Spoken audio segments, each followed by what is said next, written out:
Hey guys, right, back to a little POV view of the driving, daily drive. I haven't done one for a while, was away for a little bit, got a bit of a husky voice, so you're gonna have to bear with me. But let's see how it goes today. We're just gonna be going up to towards the dual carriageway and stuff, and I think I will go left. So let's see what happens here, see if this car is slowing down, letting us go. Nope. Got the biker there, got the bus, keep an eye on the lights, keep an eye on the driver. So also, you know, apart from keeping an eye on the lights, which I always say, eyes on lights, keep an eye on the driver as well. There's a little flash there, could just see. Bus is blocking my view, so I can't really go. But I'm just going to encroach a little bit. Sometimes in these sort of scenarios, bicycles will come in between, and that can throw people off. Now the bus is starting to edge forward. I'm just going to edge a little bit. Said thank you to the driver, and now we're going to continue ahead. So let's see what happens here. Just put the aircon on a little bit because the car's steaming up a little bit. All right, so if your car steams up, it's good. Sometimes the aircon gets rid of the mist quite quickly. All right, got another bus ahead, so I can't really overtake this bus. He hasn't really pulled in much, so I'm just going to wait. There's also traffic lights ahead with I'm not sure if there is a car. I don't think there is a car. I'm looking at reflections in the parked vehicle on the Mercedes. It looks clear, but probably not worth it at the moment. So let's see, there's a guy there walking across. There's so many hazards, so don't force yourself to try and overtake if it looks a bit awkward or risky. Okay, a lot to think about before you actually commit to overtaking. So you know, there I was having a look around. The biker guy was walking out, you know, there wasn't that much space ahead of the bus, etc. So let's see, now I'm going to take this next turn. Biker coming out, loads of hazard. That guy's in his lane, which is fine. And now my section is just after this hatch section. No one's in my mirror. Coming up, lining up with the island roughly. The motorbike coming quite quick, but the blue car I could have taken it if the blue car, if the bike wasn't there. And then I'm just going to wait for that white car. He's turning in, can't take it. Another glance into the road. Always glance into the road quickly before you are going to commit as well, because what that does is it really helps in case of pedestrians crossing, etc. This guy's flashed his lights. I'm just going to say thank you. Examiners will say thank you for you, so you don't need to worry about that. You focus on steering and getting the drive done. That car's a little bit far ahead, so I can get the overtake done. I've put my signal on as well. I did check my mirror as well. And then there's a car coming out. Loads of hazards today. Wow. Weekend driving is always quite different. I don't know why. And then there we go, nice and narrow. Everyone's out shopping, going to places, family visits, etc. So it seems a little bit busier during the day than it does normally. But here we go, van ahead, going to take a bit more space. Just looked past it, then it seems okay to go past now as well. Loads of space. Now there's a little mini roundabout coming up. Can't see anything on the right hand side at all, and the left hand side is a bit blind, but it's not really that much of an issue for me. But the right hand side is. So I'm going to slow down on approach and make sure I'm not approaching fast, doesn't scare anyone there. Glance to the right, they're far, no one on my left, and then continue to turn. Pedestrian there, timed that well, so it's fine. Okay, you do have to be careful with those pedestrians. Sometimes they literally all come out at the time that you want to try and go. It gets very awkward, but that one seemed to work out all right. Now we're coming up to another mini roundabout. There's a sign just there that was saying 100 yards ahead. Gets a bit narrow here. This car's coming out as well. Now brake lights ahead, checking behind, away from these vehicles here. Always keep away from the parked vehicles. Okay, they have to be one of the biggest priorities. Okay, mini roundabout, blocker there, but a bit late, so I'm not going to chance it. This person hasn't signaled, but they're pointing. I can kind of gauge where they're going, and then we're going from there. All right. Now traffic coming up, building up a little bit. Brake lights are popping on slowly in the car, in the black car maybe, or it could just be his lights. There you go, this guy's popped his brake lights on, keeping my distance from him. And then I'm in second gear at the moment. If you're doing automatic, easy obviously with regards to your gearing. I've got humps on the ground. I'm just going to make sure. Now at the moment I'm in my lane, so I can get the humps equally kind of underneath my car. But what you don't want to do, if the hump's slightly over, you don't want to kind of go into the vehicles like that to avoid the humps or get it perfect, because the priority is being safe. The humps is there to slow you down, so you know, slow down and go over it no matter where you are, as long as you're in your lane and away from the cars. So make sure you're not going to force yourself out of the lane. A lot of students do that. There'll be a hump in front of them, they want to try and get it right under their car, but by doing so they're getting close to a parked car, and obviously that's dangerous. So prioritize the hazards, the dangers, and then think about the hump. If you can get it underneath, great. If you can't, bumps over it, you know, with your 2 tires. Okay, now we're going to go on the bridge, and this will take us onto a slip road.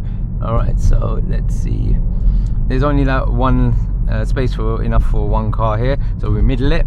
It's a one-way system at the moment, and let's see how we go.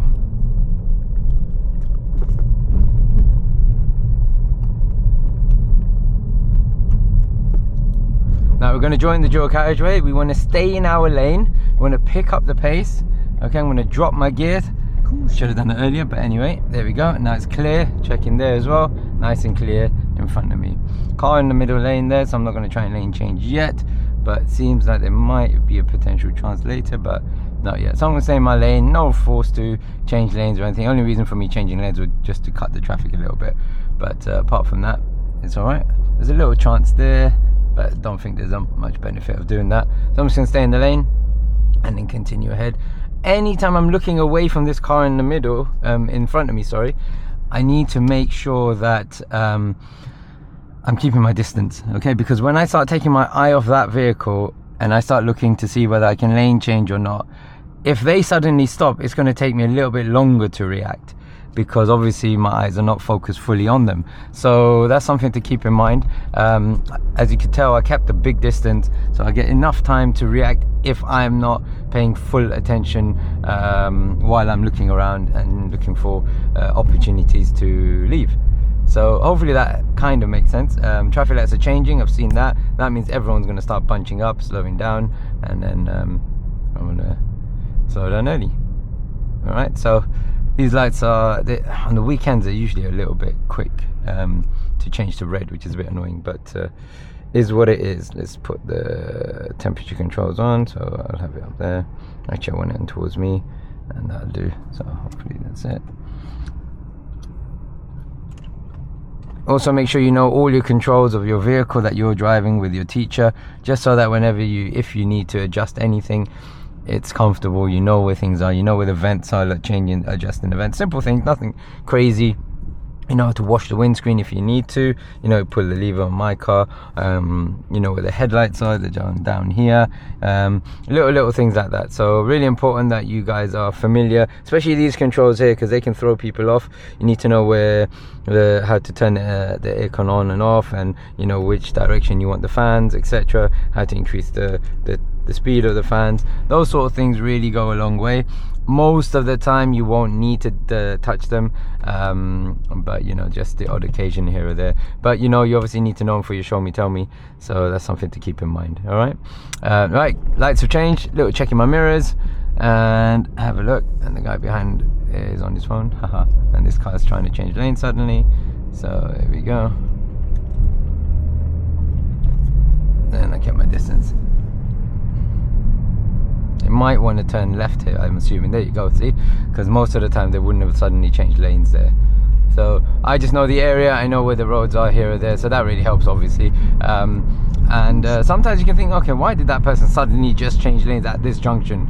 Do they really want to, you know, stay in this lane all the way through, which is very unlikely. There's some parked vehicles ahead. It looks a little bit tight. This guy's braking, and I'm just going to put my hazards on a second, and then that hazard light there was just to help the car behind me. Okay, these parked cars are in their lanes, a bit of a tight squeeze. I'm gonna put a little signal on and see if this guy let me go, and then I'm just gonna come out. Should have done that a lot earlier, but because that car blocked my progress, I just did it later. So there we go. Now we're going to be changing lanes in a second. Okay, I need to go into the middle lane when it's safe. Speed limit's 40 as it was all the way through. This person's cutting my lane, maintain my distance, mirrors, signal, nice and calm. I always check a little bit like that, and then into my lane. Okay, continuing ahead. Speed, as you can see, is nice. It's now 37, coming up to 40, and then nice and relaxed. What I'm going to do actually now is I'm just going to set it on cruise control here. So I just press the set button, and I can relax now with my feet. I don't have to do anything, don't have to worry too much. You guys don't really need to do this, because most of the time you're not going to be on the dual carriageways for that long during your driving test. But you know, sometimes certain things are quite handy. It's nice to know how to use them. just maintains the speed for you. You can focus on other things instead of speed cameras and stuff like that, and then you know, you go from there. So maintaining my position, keep making sure I'm in the middle of my lane most of the time, and then quite simple. But yeah, hopefully that's helped you. We're going to do another lane change in a minute, and then see how that goes. And whoa, person running across a dual carriageway. There you go. Wouldn't be allowed in certain countries. So in America especially, you got jaywalking. In the UAE as well, you got that concept. You can't really cross the road like that. In Dubai and Abu Dhabi, I almost did it once. Cousin of mine dropped me off and then told me to take the underpass, and I thought, oh, I can just cross the road across. There's a policeman standing there, and I was about to ask the police officer, you know, can I just cross from here? But I was a bit shy, so I decided to go through the underpass. And then the next day sort of mentioned it to my cousin and said, you know what, I was about to cross the road, because if you would have done that, they would have arrested you. So yeah, good job I didn't do that. But you know, you need to know the rules of the countries you go into as well, so that was my fault. I didn't really know about it. But now we're going to be turning right soon. It's not going to be really for this junction, but I want to set myself up a little bit, so I'm going to start going into the lane. I can see there's a lot of brake lights there. This red car's quite quick. I'm gaining on this car. As soon as I touch my brakes, my cruise control turns off, so I'm now in control again. Okay, and then this red car's here. I need to turn right the next junction there, so I'm just going to start signaling now. There's a big distance between me and that vehicle there. Sliding across gradually and then maintaining my pace. As you change lanes, try and pick up the pace if it's safe. That also pulls you away from the vehicle behind you.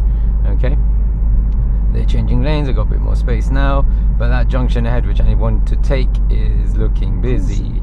So I have to decide whether I want to take that junction, or I can go ahead a little bit and take the next junction. But let's see, is it worth going all the way around or not? But probably worth going all the way around. Let's see. So there's cars coming quite fast, and let's change lanes. Okay, so that's lane change there. Maybe a little bit close for comfort with that green car. So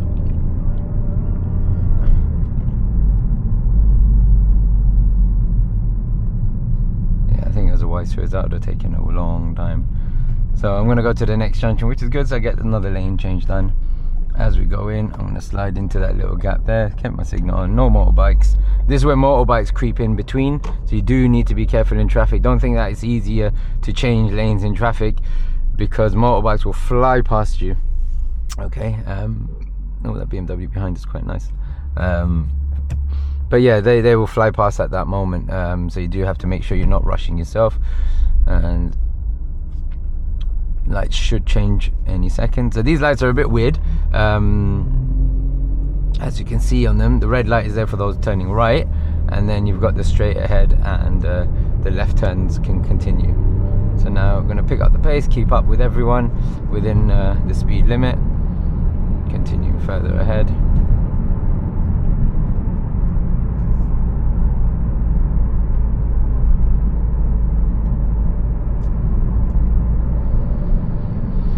Alright, now we've got the junction coming up. What is that? Monday 7th.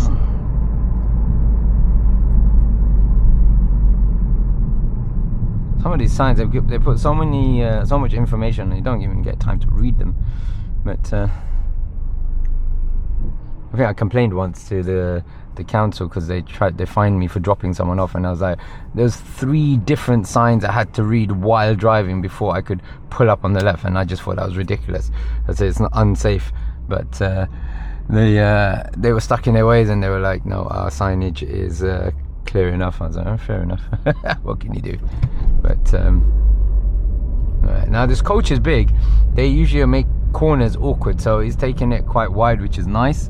So I'm just going to stick to my lane, and I'm trying to hold back from him because it's just easier that way. So whenever you're at a roundabout or taking a bend or something, I would advise staying away from big large trucks and coaches and buses and things like that. That makes life a lot easier. Okay, that guy just randomly stopped there, which is a bit difficult for that coach driver. Now we have our traffic lights. We want to turn right, 20-mile-an-hour zone, if you notice that. Okay, so nice and slow as we're going through. 20s are really awkward and difficult because it's just literally you pick up the pace and you're there already. Now I want to turn right into this junction here, and then we're going to turn right here. There we go. Nice and smooth. Alright, following the road round, you can see the markings on the ground, so I know I'm not going there. You know, if I do want to go there, I have to signal right. Okay, so road markings are very important. They make you, that's a nice Porsche, they make you understand what to do. And car behind me as well, very important to know what's behind, just so you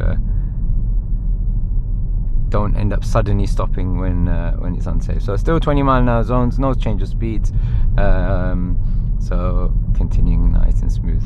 All right, so that's the end of today's one. Hope that helped. Quite a few hazards at the beginning, couple of lane changing as well, a few awkward moments on the dual carriageway when you know, I changed late, etc. So a lot of planning needed. So think about all of those things. You know, with a bit of experience you can get away with a lot of things, unfortunately. So you guys need to plan a little bit more than I might be doing now.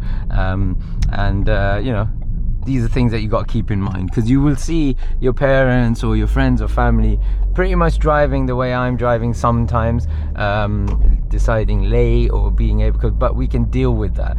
And then you guys got to just do that a little bit earlier due to maybe lack of experience, and then you'll find it a lot easier to cope with. All right, so hopefully that helps. Till the next time, I shall see you in the next daily drive. Take care. Bye.